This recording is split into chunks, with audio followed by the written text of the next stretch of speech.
Think about this. What would the last year and a half be like without Chris Rufo?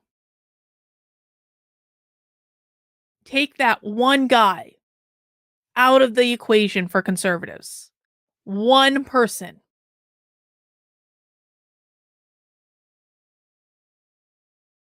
I thank God for Chris Rufo every single day because if he hadn't stepped up, Chris Rufo was the only reporter to step up and investigate when I broke the news that the city of Seattle was conducting segregated trainings.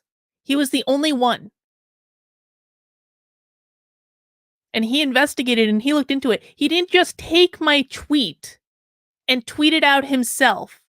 He took that tweet, did a Freedom of Information request, looked into it, and started following the story. And that was what launched Chris Rufo into fighting critical race theory. And I thank God every single day that happened, because I truly feel like the way I was feeling when I got that Seattle story, I truly feel like I would have tried to do what Chris Rufo is doing if he hadn't been the one to step up into that role. And I frankly don't think I'm the best person to do it.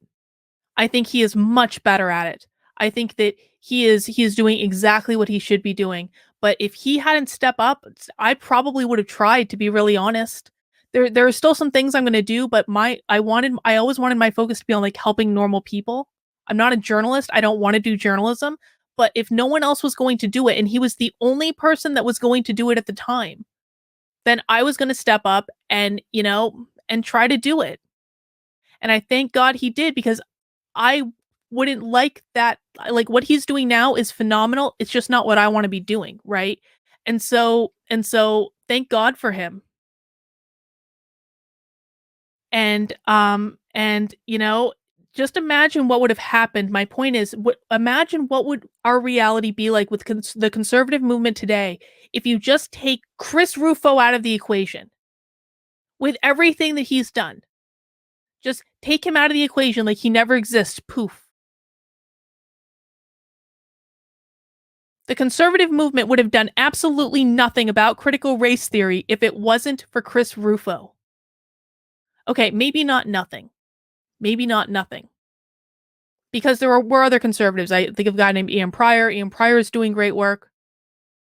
There are other conservatives that are legitimately, I do believe, like, are in this for the right reasons. There are other groups out there. But Chris Rufo has been the giant in all of this, and we all know it. And if Chris Rufo hadn't done what he did, then I think you take that single activist out of the conservative movement, and that would have changed everything. That would have changed everything. One single person. Really wrap your head around that for a second.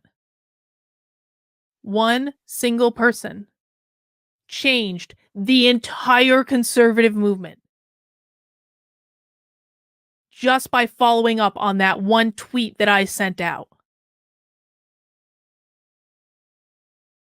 That is incredible, but it is also terrifying.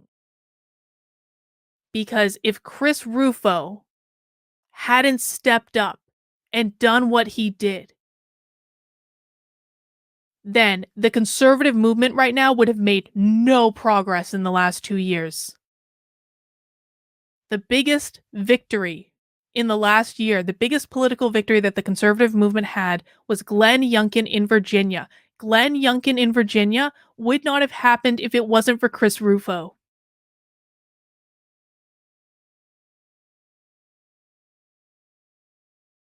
And so think about that for a second, that the conservative movement right now, all of their progress hinges on that one single person. That's terrifying. What if that next person for that next issue never steps up?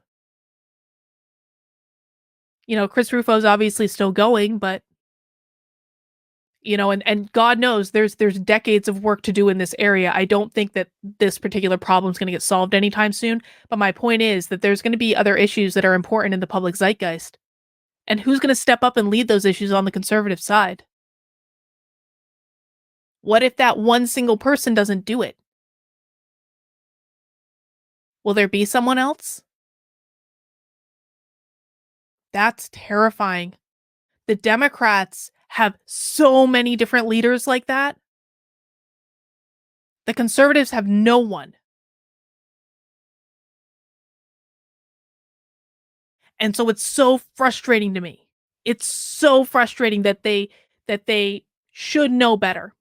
They know what's going on.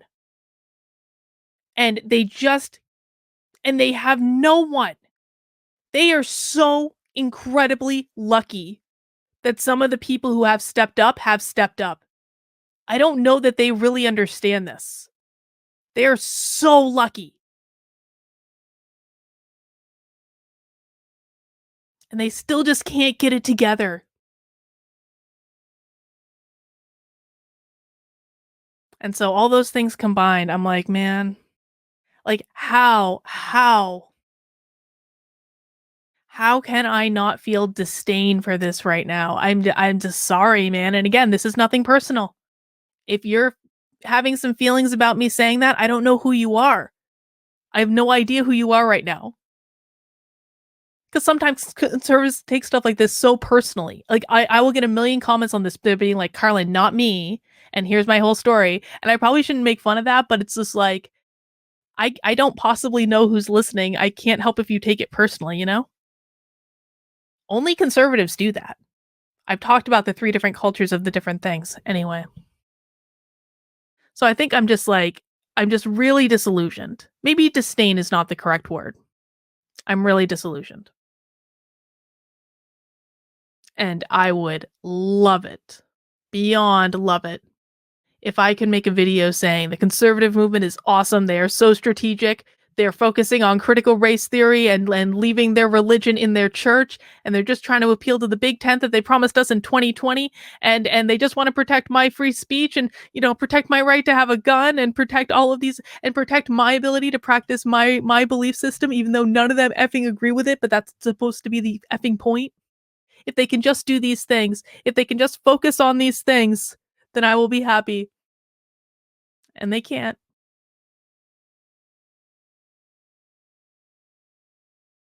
And that's their choice, you know?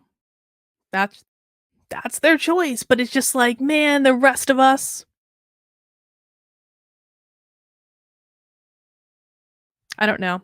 I don't know if this is like I feel like a disappointed mother-in-law or something like that.